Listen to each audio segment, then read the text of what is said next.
Esta es la entrega final del proyecto de reto, en donde vamos a dar nuestras conclusiones y describir el proceso que llevamos a cabo. Nuestro tipo de catapulta es una catapulta de torsión. Escogimos esta ya que es la más simple, más fácil de hacer y la que requiere menos materiales.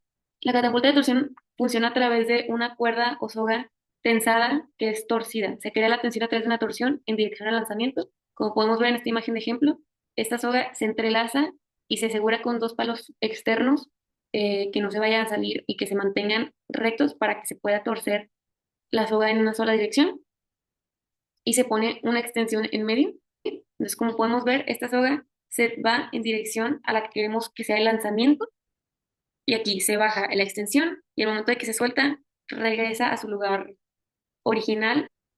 Este es el diseño que tuvimos, quisimos hacer un diseño simple y este es el diseño final, bueno, como el modelo final de cómo quedó nuestra catapulta. Agregamos también un tope, este es nuestro palo, nuestra extensión, aquí está nuestro mini proyectil y usamos una cuerda, una soga más grande. Al momento de que hicimos los intentos de la catapulta, vimos que no podíamos modificarle mucho la torsión, entonces nuestra, nuestra catapulta llegaba en 90 grados y el proyectil caía a la mitad, entonces no daba el alcance que queríamos.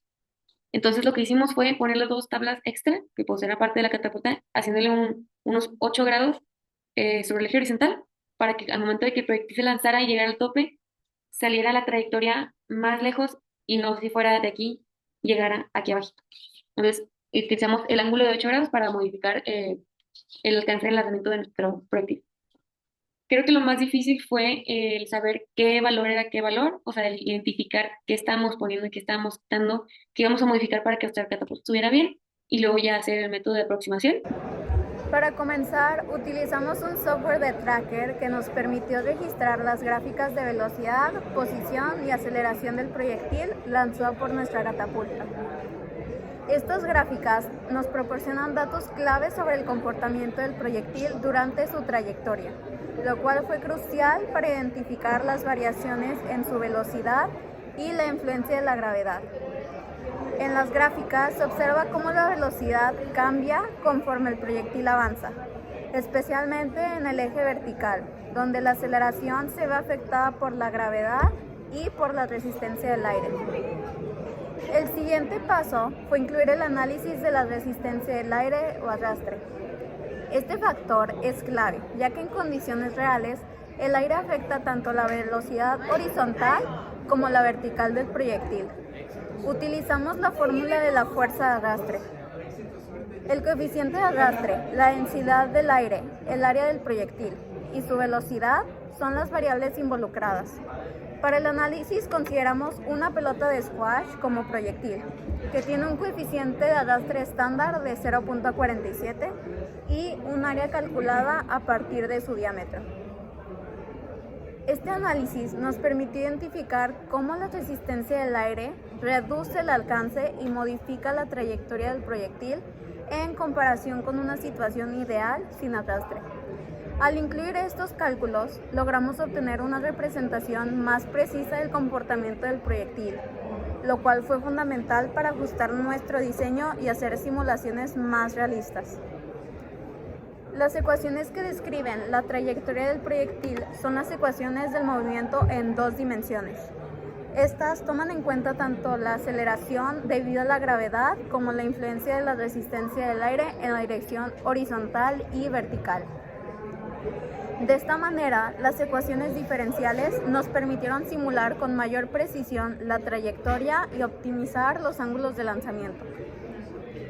Finalmente, a lo largo de este análisis, aprendí la importancia de considerar todos los factores que afectan la trayectoria de un proyectil, en especial la resistencia del aire, porque pudimos hacer simulaciones mucho más realistas que nos ayuden a predecir con mayor precisión el comportamiento.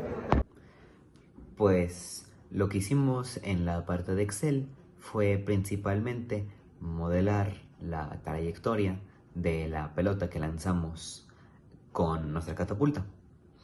Esto se hizo mediante Excel, principalmente con el método numérico de Euler.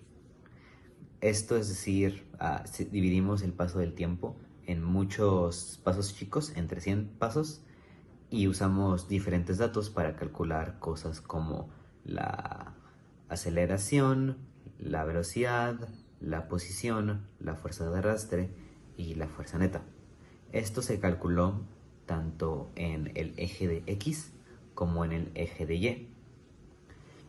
Y usamos datos como es el diámetro de la pelota, la densidad del aire, la posición inicial, la velocidad inicial, el tiempo y también cosas como el coeficiente de arrastre y en general pues muchos datos que ya habíamos obtenido previamente, principalmente en la segunda entrega del reto, para poder, como digo, calcular y poder hacer un modelo de nuestra trayectoria de la pelota. Esto se hizo puramente en Excel y también se terminó graficando en Excel la, la posición y pues, la parábola de la pelota. Y después hicimos varias simulaciones extras de, con diferentes ángulos y velocidades para ver cómo sería el rango, cuáles serían las diferencias si cambiamos estos valores. Ahora, lo que aprendimos en esta parte del proyecto principalmente fue cómo usar el Excel de manera eficiente y tratarlo con cosas más formales y datos mayores, como lo fue Euler, porque te piden muchos espacios. Además de cosas como pues saber cómo usar Euler principalmente y por último calcular el coeficiente de arrastre y pues simplemente hacer todos los cálculos necesarios para poder modelar eficientemente la trayectoria de un proyectil. Y eso fue la parte de Excel del proyecto. Voy a explicar la parte de MATLAB y de la simulación y sobre el código. Primero utilizamos los diferentes ángulos que obtuvimos dentro del tracker para poder sacar las diferentes velocidades en X y Y para, para de esa forma poder utilizar la fórmula de Euler para obtener la posición respectiva dentro de X y de Y para poder, pues, sí, para poder graficar las funciones. Es que primero tenemos los ángulos, sacamos la velocidad con el tracker, sacamos las fuerzas de velocidad en X y de esa forma ya metimos todo dentro de la repetición de while para que se repitiera hasta que ya los puntos se acabara, hasta que llegara de punto cero a la máxima distancia recorrida. Y pues empezamos sacando la velocidad para después poder convertirlo a posición, ya que una es derivada de la velocidad es derivada de la posición y obtuvimos pues, diferentes puntos de posición para irlos graficando poco a poco. Y como fueron tres objetos, lo hicimos tres veces para poder graficar tres parábolas. Aquí en Tracker nos dio que la distancia mayor recorrida fue con el del proyectil del ángulo de 50 grados, que es el rojo. Nos dio 421 centímetros. En MATLAB lo hicimos en metros y nos dio 4.08 metros. Como utilizamos el método de Euler, siempre habría una pequeña discrepancia, un pequeño margen de error sobre estos cálculos. Es normal con este tipo de métodos. Lo que intentamos hacer es acercarnos lo más posible y nos acercamos algo, algo cerca, a 4 metros. Después con el segundo objeto, que fue el verde, fue el más corto. En Tracker nos dio 259 centímetros y dentro de MATLAB nos dio 2.57 metros.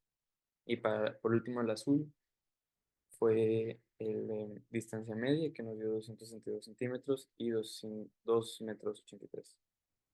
Una pequeña reflexión para este trabajo fue que me ayudó mucho a saber utilizar MATLAB y me ayudó a utilizar una nueva herramienta llamada Tracker, también junto con MATLAB, que es una nueva forma de programación para mí y me ayudó mucho para poder salir bien de diferentes áreas y también me ayudó a enfocarme más en aprender y lograr diferentes objetivos dentro de este, dentro de esta clase.